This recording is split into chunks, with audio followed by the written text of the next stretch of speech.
Student, आपण आजच्या व्हिडिओमध्ये कापूस उत्पादक शेतकऱ्यांच्या आत्महत्येची कारणे बघणार आहोत, तसेच त्यावरील उपाययोजना अभ्यासणार आहोत. त्यामध्ये बघणार आहोत आता WTOचा परिणाम. तर 1 जानेवारी 1995 मध्ये, तर कधी 1 जानेवारी 1995 मध्ये WTOची स्थापना झालेली होती. भारतसुद्धा या WTO मध्ये सभासद सदस्य होता, परंतु यामध्ये WTOच्या नियमांचे पालन करणे आवश्यक होते. तर WTOचे जे काही नियम होते तर त्याचे पालन करणे सुद्धा त्याला भाग पडत होते. त्यानुसार भारताने कृषी क्षेत्राला दिली जाणारी जी सबसिडी होती, तर कृषी क्षेत्राला जी काही सबसिडी यातून प्राप्त होत होती WTO मधनं, तर कमी करावी लागली. त्यामुळे काय झालं की कृषी अर्थसहाय्य कमी केल्याने विकसनशील देशातील शेतीमालाचा उत्पादन खर्च वाढला. तर विकसनशील देशामध्ये जे शेतीमालाचा उत्पादन खर्च आहे तर तो वाढला. या उलट अमेरिका व युरोपमध्ये अनेक विकसित देशात, तर युरोपमध्ये आणि अमेरिकामध्ये अनेक विकसित देशामध्ये कृषी क्षेत्राला अधिक प्रमाणात अर्थसहाय्य देण्यात आले. कृषी क्षेत्राला अर्थसहाय्य अधिक प्रमाणात देण्यात आले. त्यामुळे विकसित देशाच्या कृषी माल जागतिक बाजारपेठेत स्वस्त दरात उपलब्ध झाला. तर अर्थसहाय्य जेव्हा त्याला प्राप्त झाले तर त्यामुळे ते विकसित देशातील जे काही कृषी माल उत्पन्न आहे तर तो जागतिक बाजारपेठेत स्वस्त दरात विकला गेला. याचा परिणाम भारतीय कृषी क्षेत्रावर झाला. तर याचाच परिणाम भारतीय जी कृषी क्षेत्रावर झालेला होता. जागतिक बाजारपेठेत कापसाचे भाव कमी असल्यामुळे, तर जागतिक बाजारपेठेचा विचार केल्यास कापसाचे भाव हा कमी असल्यामुळे भारतातील कापसाला कमी भाव द्यावा लागत आहे. तर भारतातील जो कापूस पिकणारा आहे, तर उत्पन्न केलेला कापूस आहे, तर त्याला भावसुद्धा कमी द्यावा लागत होता. तर भारतातील कापूस उत्पादन खर्च जास्त असल्यामुळे, तर भारतातील जो कापूस उत्पादन खर्च जेव्हा जास्त आहे आणि त्याला मिळणारा जो भाव आहे तर तो योग्य नसल्यामुळे शेतकऱ्यांच्या उत्पन्नात घट झाली. तर उत्पन्नामध्ये घट झाली. शेतकऱ्यांसमोर अनेक अशा समस्या त्यांना सामोर आल्यामुळे आत्महत्या करणेच त्यांना भाग पडले. तर कशामुळे, तर या WTOचा जो परिणाम होता तर त्या शेतकऱ्यावर झाल्यामुळे. विदर्भातील कापूस व सहकार क्षेत्राचे मागासलेपणा. विदर्भातील जे कापूस व सहकार क्षेत्रातील जो मागासलेपणा आहे तर तो बघू. महाराष्ट्रात कापूस पिकांचे मोठ्या प्रमाणात उत्पादन होते. कापूस या पिकाचे मोठ्या प्रमाणामध्ये उत्पादन झालेले दिसून येते. त्यामुळे कापूस उत्पादक शेतकऱ्यांच्या आर्थिक स्थितीत सुधारणा यावी याकरिता, तर शेतकऱ्यांच्या जे आर्थिक स्थिती आहे यामध्ये सुधारणा व्हावी यासाठी काय केलेले आहे की जिनिंग, प्रेसिंग, सूतगिरण्या, कापड, हातमाग व यंत्रमाग या उद्योगाची उभारणी केली. तर सरकारने यासारख्या उपाययोजना केल्या. कशासाठी, तर शेतकऱ्यांची आर्थिक स्थिती सुधारावी. अलीकडील काळात सहकारी क्षेत्रातील उद्योगाची दयनीय अवस्था आहे. तर अलीकडच्या काळामध्ये सहकारी क्षेत्रातील उद्योगांची दयनीय अशी स्थिती आहे. तर यामध्ये बघू आपण जिनिंग व प्रेसिंग. कापसातील प्रक्रियेचा प्रथम टप्पा असलेल्या जिनिंग व प्रेसिंग संस्था महाराष्ट्रात सहकारी तत्वावर कार्य करतात. तर सहकारी तत्वावर या कार्य करीत असतात. या संस्थेमध्ये कापसापासून सरकी ही वेगळी काढल्या जाते व सईच्या गाठी तयार करण्यात येतात. महाराष्ट्रात 230 जिनिंग व प्रेसिंग सहकारी संस्था आहे. किती? 230 जिनिंग व प्रेसिंग संस्था आहेत. त्यानंतर आहे सूतगिरण्यामध्ये बघू.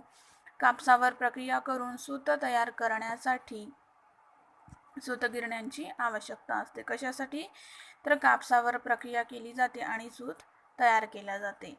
महाराष्ट्रामध्ये सरकार क्षेत्रामध्ये अनेक सूतगिरण्यांची उभारणी केली आहे. तर अनेक अशा सूतगिरण्यांची सहकार क्षेत्रामध्ये उभारणी केलेली आहे. महाराष्ट्रात उत्पादन सुरू असलेल्या एकूण 42 सूतगिरण्या आहेत. तर किती? एकूण 42 सूतगिरण्या आहेत. त्यापैकी 21 सूतगिरण्या पुणे येथे आहे. 21 सूतगिरण्या पुणे येथे आहे आणि 2 सूतगिरण्या अमरावती विभागात आहे. त्यानंतर आहे हातमाग व यंत्रमाग. यामध्ये बघू. महाराष्ट्र राज्यामध्ये 728 हातमाग सहकारी संस्था असून 728 हातमाग सहकारी संस्था असून हातमागाच्या संस्था 44,000 44,724 आहेत. किती? 44,724. आणि सभासद संख्या 77,475. किती? 77,475 इतकी आहे. महाराष्ट्र राज्यात यंत्रमाग सहकारी संख्या, तर यंत्रमाग सहकारी संख्या 1042 आहे. आणि यंत्रमागाची संख्या किती आहे? 9,55,341. 9,55,341. आणि सभासद संख्या आहे 4,19,265. 4,19,265 एवढी आहे. कापूस उत्पादन करणारा विभाग असून कापसावरील प्रक्रिया करणारे उद्योग न वाढल्यास, तर कापूस उत्पादन करणारा विभाग असून कापसावरील जी प्रक्रिया करणारे जे उद्योग न वाढल्यास, तसेच अस्तित्वात असलेले अनेक उद्योग बंद पडल्या कारणाने, तर यामध्ये उद्योग न वाढल्यास आणि जे काही चालू असलेले उद्योग आहे तर ते बंद पडल्याने या भागातील लोकांना कापसाला योग्य भाव मिळत नाही आहे. तर कशामुळे?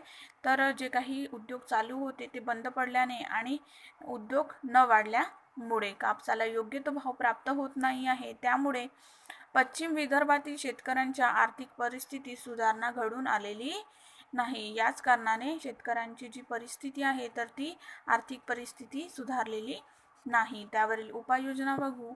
पश्चिम विदर्भातील शेतकऱ्यांच्या आत्महत्या जर थांबवायच्या असेल तर खालील प्रकारे आपण उपाययोजना बघू. यामध्ये आहे आपल्याला 9 उपाययोजना दिलेल्या आहेत. फर्स्ट नंबरमध्ये आहे उत्तम प्रकारचे बी बियाणे, खते व रसायने शेतकऱ्यांनी योग्य किमतीत घ्यावे. तर जी काही बी बियाणे आहे, लागणारी खते आहे, रसायने आहे, तर ती योग्य किमतीत घ्यावी. त्यानंतर आहे सेकंड नंबरमध्ये शेतकऱ्यांचे इतर मालाला योग्य भाव देण्यात यावे. शेतकऱ्यांचे जे इतर सुद्धा माल आहे त्यांना सुद्धा योग्य असा भाव मिळावा. त्यानंतर आहे थर्ड नंबरमध्ये शेतकऱ्यांच्या मालाचे पैसे एकरकमी व वेळेवर घ्यावे. शेतकऱ्यांचे जे काही माल आहे तर त्यांचे पैसे एकरकमी व वेळेवर घ्यावे. हप्त्यामध्ये पैसे दिल्यास शेतकऱ्यांना बँकाची व सावकारांची देणगी वेळेवर देता येणार नाही. तर त्यांना जर हप्त्यामध्ये आपण दिली, हप्त्यामध्ये जर पैसे त्यांना देण्यात आले तर त्यांचे जे काही शेतकऱ्यांना किंवा बँकांचे जे काही कर्ज आहे तर ते फेडू शकणार नाही वेळेवर.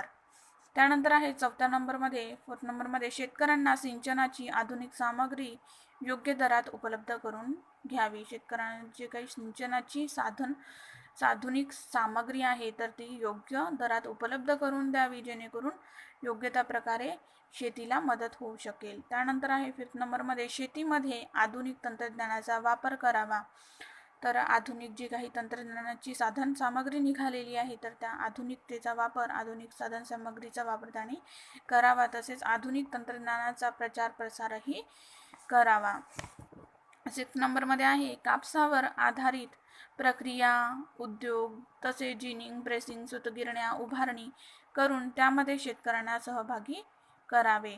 तर कापसावर आधारित जे काही प्रक्रिया करणारे उद्योग आहेत, तसेच जिनिंग आहे, प्रेसिंग आहे, सूतगिरण्या आहेत, तर त्यांना यामध्ये सहभागी करून त्यांच्या उत्पन्नामध्ये किंवा त्यांना अर्थसहाय्य होऊ शकेल. त्यानंतर आहे 7 नंबरमध्ये पीक विमा योजना सगळीकडे लागू करावी. तर पीक विमा जी योजना आहे तर ती सर्व शेतकऱ्यांकडे पोहोचेल याप्रमाणे ती लागू करावी.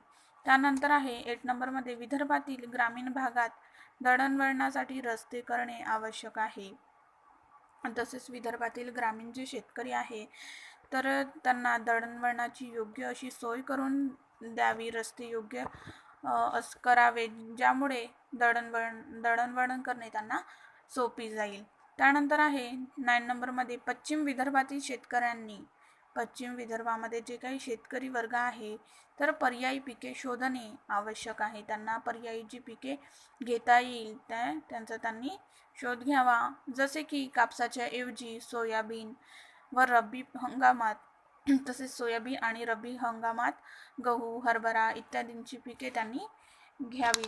त्यामुळे त्यांच्या उत्पन्नामध्ये किंवा पिकांच्या उत्पन्नामध्ये वाढ होईल आणि त्यांची आर्थिक स्थिती सुधारणा होईल.